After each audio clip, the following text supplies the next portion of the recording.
Hello everybody and welcome back to Sarah's SoCal Garden. So in today's video is going to be 10 things you should consider when starting a vegetable garden. And some of the things are questions you should ask yourself before you start, and some of them are more tips gardening tips where everybody can, benefit from. Just a little background, I've been gardening for about 4 years now, and I've learned a lot along the way. I've learned what not to do. I've learned things that I should be doing. For example, with the elephant garlic in my last vlog it was a big mistake, but you know what? We live and we learn. Before I had my vegetable garden here at my house, I used to belong to a community garden here in my neighborhood. But unfortunately, they had to close down for city and tax reasons. So I brought the garden to my house, and I'm really happy that we made that decision to bring the raised beds back home, because now I can come outside and pick my own vegetables. It's really a treat. Anyways, without further ado, let's just go ahead and get started with the video. So the first thing that I would say if you're going to be starting a vegetable garden is you want to ask yourself, what kind of space do you have? If you're going to start your vegetable garden at home, what kind of space do you have? Do you have pets? And if you have pets and you don't want them to get into the garden, do you need to put fencing up? You want to really consider all of that. What kind of space do you have? If you don't have any space, I would highly recommend to research in your area if there are any community gardens. A community garden is really great, and I highly recommend it. Even if you are already gardening at home and you ran out of space, check to see if you have a community garden in your area, because it is really nice to be able to go somewhere outside of your home and garden. Number 2 is, what do you want to grow? This is really important because there's so many things that you can grow. You can grow vegetables, you can grow flowers, you can have succulents, you can have trees. You can really grow anything that you want. So that is something really important to think about when starting your vegetable garden or flower garden, whatever it is that you choose. What is it that you want to grow? And I would recommend getting a pen and a paper, very simple, or your phone or something, and just write down some of the things that you would like to grow. And then from there, you can go into seed catalogs, or you can go online, and you can start from there and kind of shop around and look at the seeds that you want. Or if you're not comfortable with seeds yet, go to your local nursery and check out what they have. Talk to the people that are working there and ask them questions and ask them to see if they have the things that you want to grow. Alright, so number 3, what kind of vessel or structure do you want to grow in? So for example, do you want to do raised beds? Like I have behind me, I have several raised beds, but different styles of raised beds. And this is important because you don't want to just go in blindly with your garden plan. You want to know what it is that you're really doing, because for example, if you start to grow in raised beds, there's several things that you need to consider. You need to consider the bed itself. You need to consider how many inches it is, or if it's a couple of feet. And you need to consider the soil cost. So for me, doing raised beds, it is a little bit more expensive because I do have to buy in soil. So that's something that you would consider, and it's very important when thinking about what you want to grow in. And if you don't live in a home and you live in an apartment, you can definitely grow in containers, in windowsill, or if you have a balcony, you can most definitely grow in containers. Number 4, and this is really important, and this is, what kind of sunlight do you get where it is that you're going to be starting your vegetable garden? And I ask this question because the part of the garden that I'm getting, as you can see, I'm going to step out of the camera frame so you guys can see this. It's about, I would say, 1:30 in the afternoon, and this garden isn't completely covered in sun yet. And for some vegetables that's okay, but for other vegetables that's not okay. It needs full sun. We haven't hit spring yet, so the sun pattern does change when it heats up. I have my garden at an angle, and I even put the beds at an angle because I really paid attention to the sun before I started my garden. If you have time, go outside into wherever it is that you're going to be starting your vegetable garden and pay attention to the sunlight. Is there anything in the way that's going to be blocking sunlight? I have tons of eucalyptus trees right here that does block some sunlight, and that is something that we had to consider when starting our vegetable garden back here. Usually they recommend 6 hours of sunlight, summertime 8 hours, depending on what you're growing. There are a lot of things too that do well in the shade, so if you have a shady area, don't be discouraged. You can still grow things. You just have to do a little bit more research and find out the types of things you would have to grow in partial shade or shady areas. Alright, so number 5. The next 5 things are going to be like tips. So number 5 is don't overwhelm yourself when you start your garden. Just start small. It's very common for people to start a garden and it's just so overwhelming. You gotta get the soil, you gotta amend the ground, you need to water and the plants and the seeds. It can be very overwhelming, especially since spring is approaching and the growing season it's approaching. So I would just recommend just start small. Even if you want to just have 1 or 2 raised beds, start with that and get comfortable with working those 2 raised beds so that you get familiar with what it is that you're doing, and so you're not overwhelming yourself all at once. Okay, so number 6 is if you are going to be growing in the ground, like I have this patch of this little like vegetable patch behind me.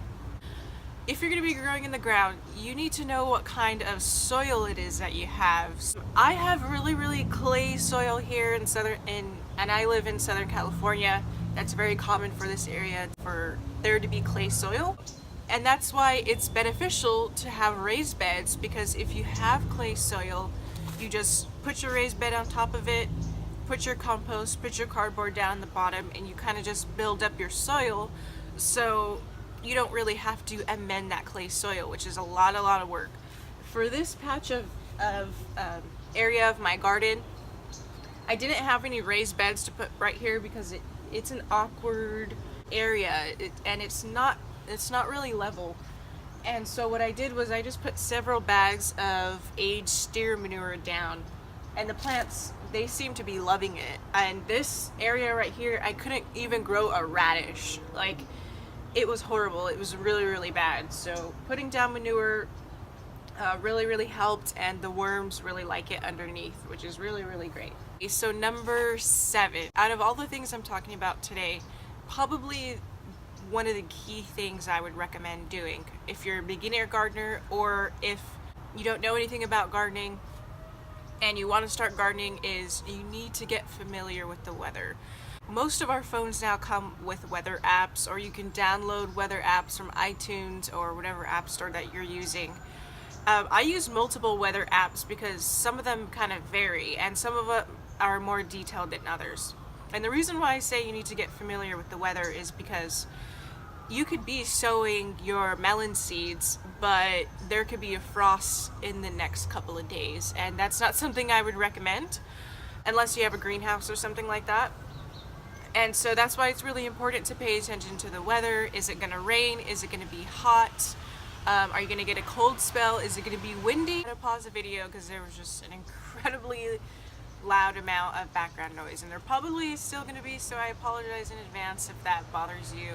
I was talking about the weather and that you need to get really familiar with the weather, so I'm constantly on my weather app checking to see if it's going to rain during the week, if it's going to be hot, if it's going to be cold. I really pay attention to, as well as what the weather is going to be like at night, because that will determine if I need to open up my greenhouse or not, or it will determine if I'm going to be sowing seeds or not.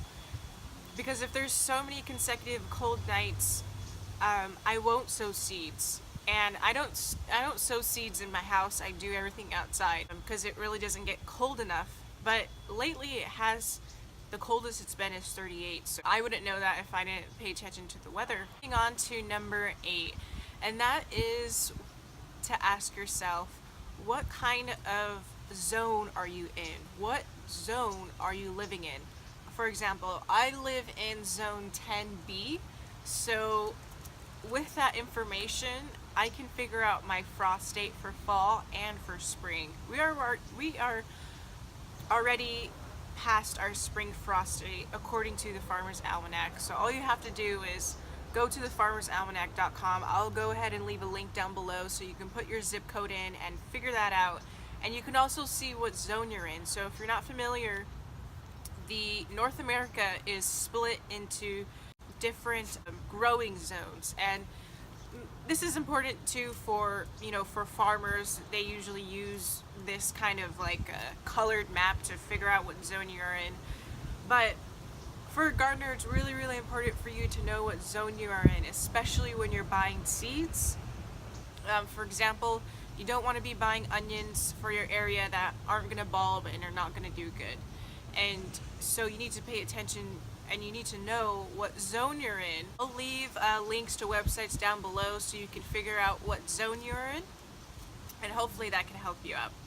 So moving on to number 9, and that is to, if you're going to start your vegetable garden, you're getting ready to start your vegetable garden, and you don't know what it is that you want to grow, I would stick to grow what you like to eat. And I heard other gardeners say this. For example, when I was trying to decide what kind of potatoes I wanted to grow, I really don't like purple potatoes. They're just not my thing. So I chose to go with the red potatoes, red skin potatoes, and the Yukon Golds. And my family also likes those types of potatoes, so that's also a very important thing to keep in mind, is what does your family like to eat as well. And you can ask your children or your kids or your husband and your wife and ask them, hey, if I were to start a vegetable garden, what would you like me to grow? And that's really important to think about, is grow what you like to eat. There's nothing in my garden right now that I would not eat. Even some of the flowers, I would eat the nasturtium flowers because they have like a nice peppery flavor. And the leaves are really good too. I didn't write this down, but there's things in my garden that I grow that are really expensive in the market that, frankly, in my opinion, don't need to be expensive. And for example, that is herbs. If there's anything that you're going to grow, or there's anything that you have space for, grow herbs, because herbs are so expensive in the market. It's ridiculous. So make a list of herbs that you usually cook with and that you would like to grow, and start from there. Start with herbs and then start with vegetables, and then kind of like work your way up. Grow what you like to eat. So for my last tip, I would say this to all of the beginner gardeners and to all of the regular gardeners, just to never ever give up gardening. I know there's times in gardening where you grow something and it doesn't work, and you grow something and it doesn't work, and you grow something and it doesn't work, but I'm telling you, never give up. Sometimes it's the variety that you're trying to grow that's not working for your area. So try a different variety, try a different cucumber, try a different tomato. Never give up on gardening, because I'm telling you, growing your own food and eating your own food is so rewarding. It's like nothing I've ever experienced before, and I wish all of you to experience that. And so that is my last and final tip, is to never give up. Always keep going with your gardening. For those of you that are watching this video, if you have any tips for other beginner gardeners or for myself, please leave them down in the comment section below for everybody else to read. These are 10 tips or 10 things to consider when gardening. These tips aren't the only thing that you should be considering. There's a lot of other things you should be considering, but I thought that these were some of the things that I would just narrow in on, and to help you guys if you're going to be starting a vegetable garden this spring and summer. That is going to be it for this video. I hope you enjoyed it. This is a little bit different than what I usually do, from the garden vlogs, but I hope this video helps you out. Thank you for everybody that has subscribed so far. Give this video a thumbs up if you liked it. Share it with other people that you know. And yeah, thank you everybody for watching. I hope you have a good rest of your day or the rest of your night. and happy gardening. Bye guys.